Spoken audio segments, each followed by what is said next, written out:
Hello, my friends. I'm Eleanor Jenkins, 75 years young, and today I'm sharing a story that turned my world upside down and showed me I could rise stronger than ever. When I found that crumpled motel receipt, something in me shifted forever. But before I dive into this tale that still tugs at my heart, I'd love for you to hit that like button, subscribe, and drop a comment telling me where you're tuning in from. It warms my soul to know folks across America are hearing my journey. Let's step back to 1969. I was 39, married to Howard for 22 years, living the life of a classic homemaker. We had 4 kids: Richard, 21, Margaret, 19, Robert, 16, and sweet Rachel, just 12. Our home was cozy, nothing fancy, but it was ours. Howard ran a hardware store that kept us afloat, while I managed the house and kids. Life back then wasn't easy. No modern gadgets. Laundry day meant wrestling with an old washing machine in hand, wringing clothes. One Monday, as I checked Howard's suit jacket pockets, a habit of mine, I found a folded slip of paper. My heart stopped. It was a receipt from the Sunset Motel, dated the Friday Howard claimed he was at a Cincinnati hardware convention. Tucked with it was a jewelry store receipt for a pearl necklace I'd never seen. In 22 years, Howard had never given me pearls. My trust shattered like glass. I couldn't cry, I was numb. I hid the receipts in my sewing kit and carried on, telling Rachel I was just tired when she noticed my pale face. That night, Howard slept soundly while I stared at the ceiling, piecing together his lies. Late nights. Sudden conventions.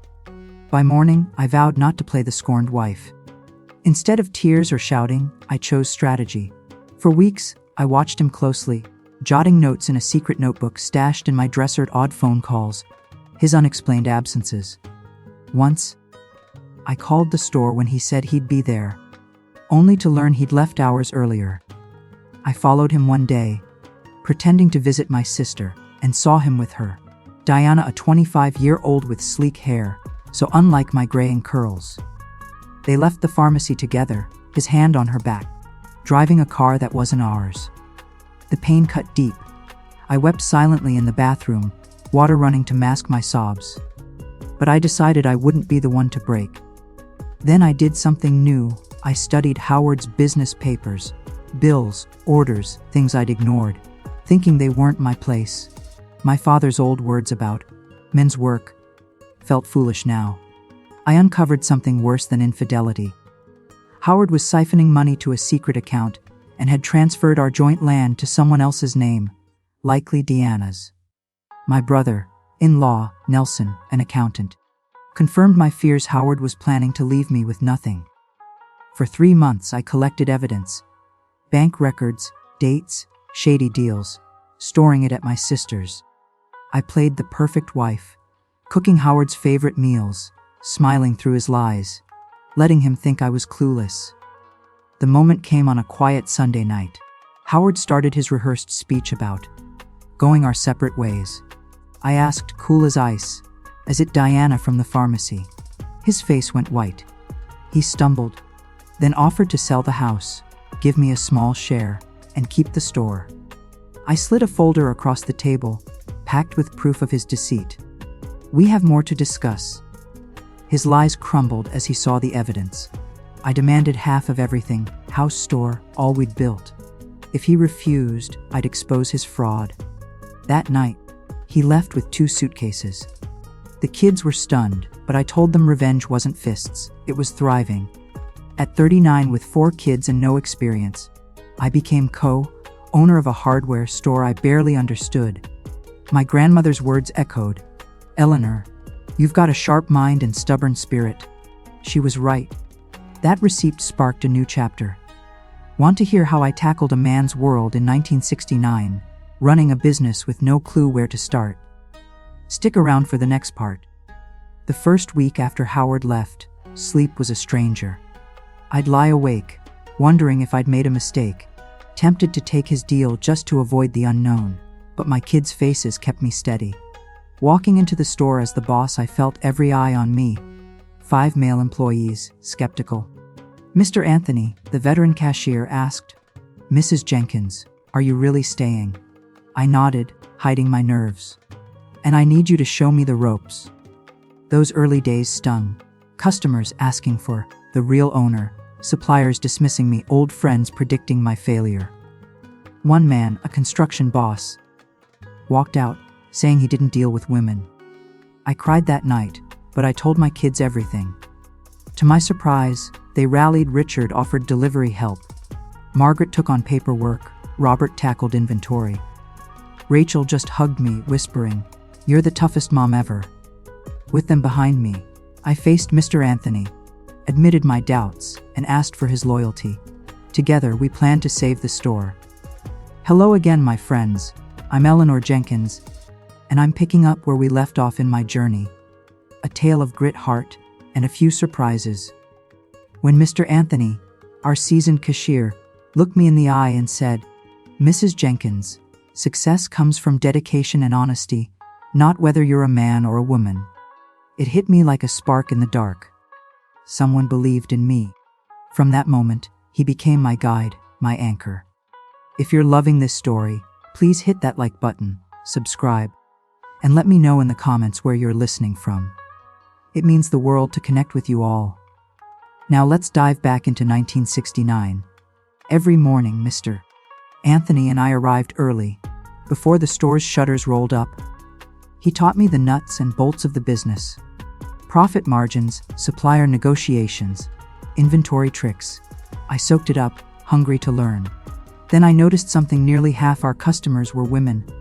Wives picking up tools, widows fixing up homes, all looking uneasy in that male, heavy space. Just like I felt facing smug suppliers. That's when it clicked. Why not turn my so-called weakness into my greatest asset? If men wouldn't deal with me, I'd focus on the women others ignored.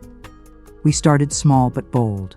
I hired Connie, a sharp saleswoman who understood the awkwardness women felt in hardware stores. We spruced up the shop. Brighter lights, tedier shelves, a few chairs for comfort. Most importantly, we trained everyone to treat women with the same respect as men. No jargon, no patronizing, just clear, kind help. Then came my big idea. Free Saturday workshops called Do It Herself, teaching women to paint, fix faucets, or patch walls. Unlike the men, only do it yourself trend, this was for us. The first class had 3 women, my sister's friends, mostly there to support me. By week 2, 8 showed up. Week 3, 15. Within 6 months, over 30 women joined, many becoming regular customers. I'll never forget Mrs. Carmen, a widow in her 60s who attended our second workshop.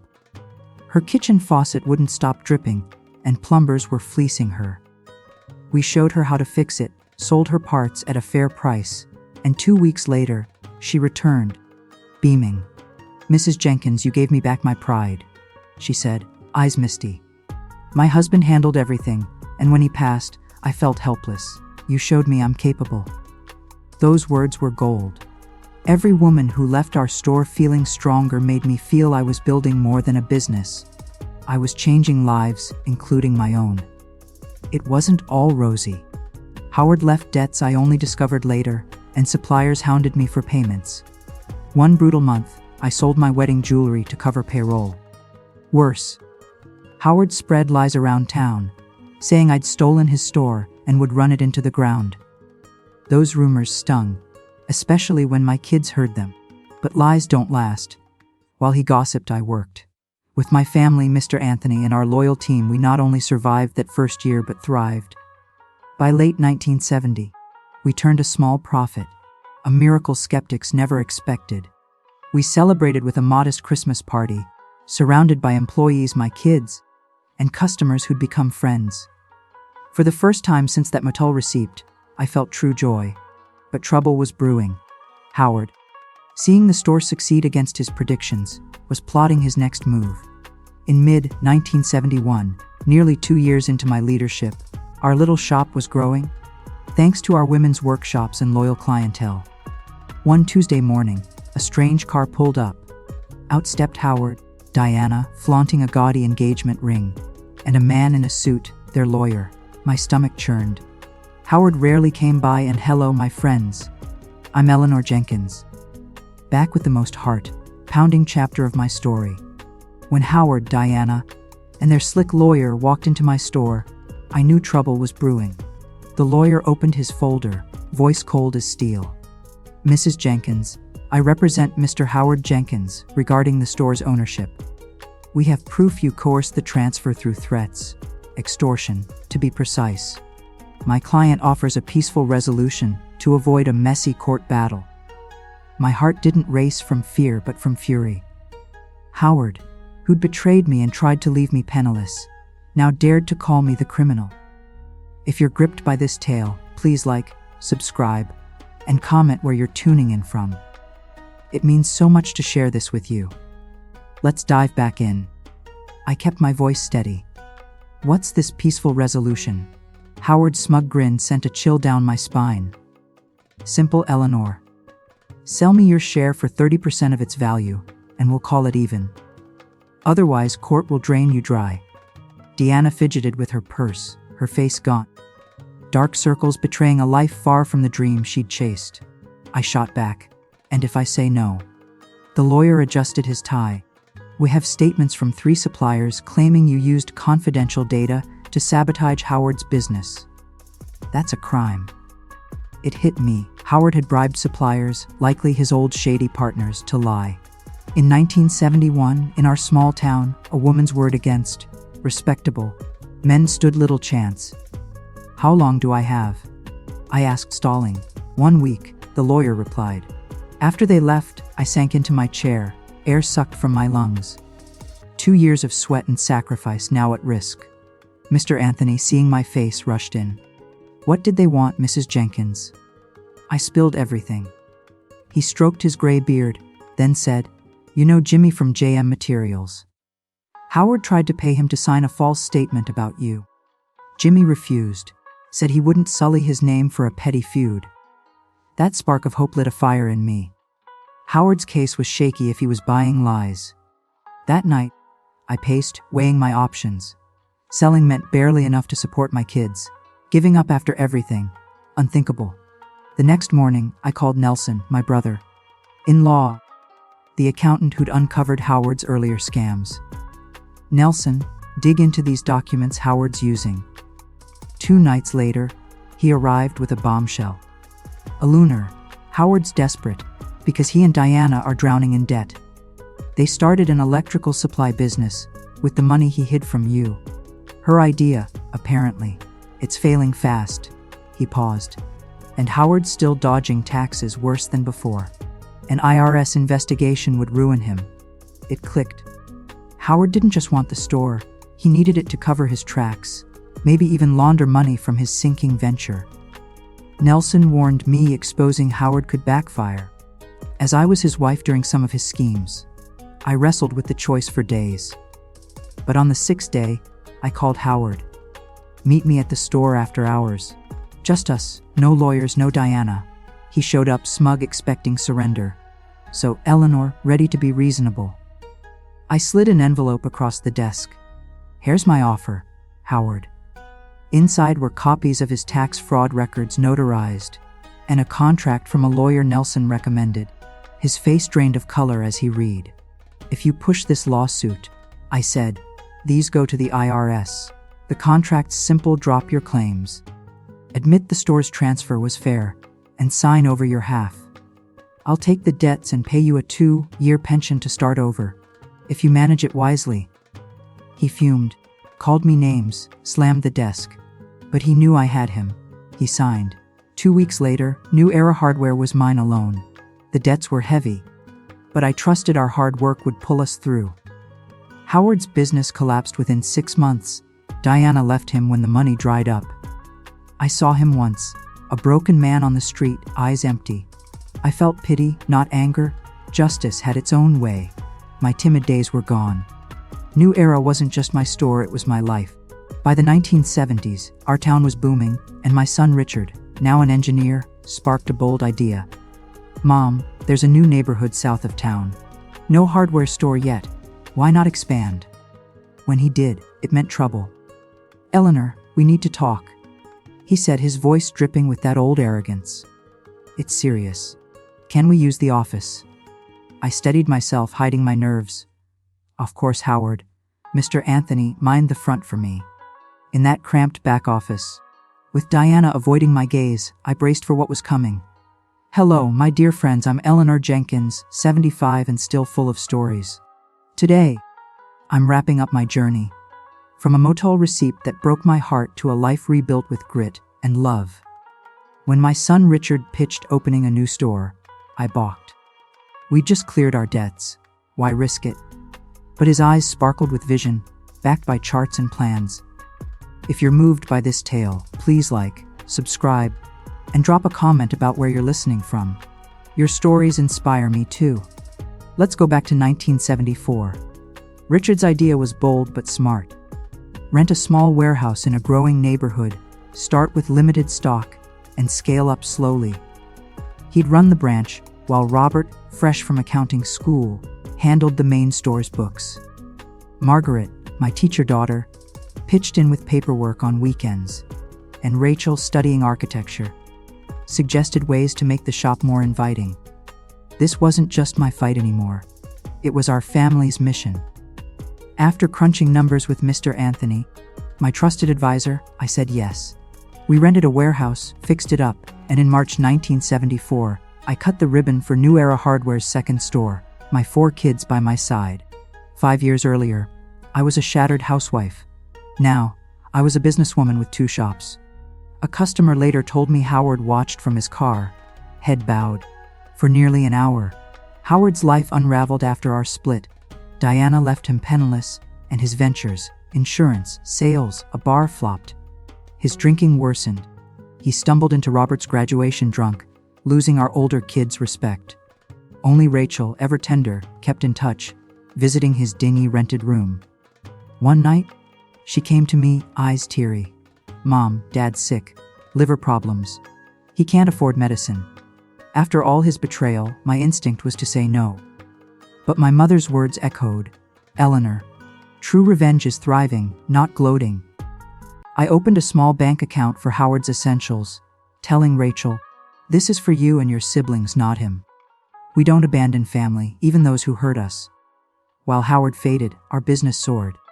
By 1976, we bought the second store's property. Robert pushed for upscale products, imported tiles, premium fixtures, to tap into a wealthier market. I hesitated. Unsold stock could sink us. But his instincts were sharp, and soon architects flocked to our stores. Rachel, with her design flair, led this luxury line. In 1979, we built a third, larger store, a showroom with an auditorium for our do-it-yourself workshops, now covering decor and gardening. That same year, a nurse called. Howard, gravely ill, wanted to see me. At the hospital, I barely recognized the frail, white-haired man. Eleanor, I'm sorry, he whispered. For Diana, the lies. Trying to take your store, you proved me wrong. A woman can outshine me. I stayed silent, processing words I once craved. He died 3 days later. At his simple funeral, I felt no triumph, only closure. Life had balanced the scales. The 1980s brought growth. Margaret's idea to become a regional chain led us to open stores in neighboring towns. By 1986, Reagan's economy shook things up. Skyrocketing rates, scarce supplies. We adapted, making our own mortar to stay afloat. In 1988, at a Chicago convention, I met Arthur, a kind widower with a Kentucky lumber yard. Our connection was effortless, and after 2 years of calls and visits, he proposed. At 58, I hesitated. Did I need a husband? But his respect won me over. We lived together, scandalizing some. But I didn't care. In 1992, we launched New Era Development, building homes with our materials. By 1995, at 65, I handed the presidency to Richard, staying on his board chair. Arthur and I traveled, Italy, savoring life. In 1997, I was named Businesswoman of the Year. On stage, I said, "This is for the woman who found a receipt and built an empire from ashes." The applause still rings in my heart.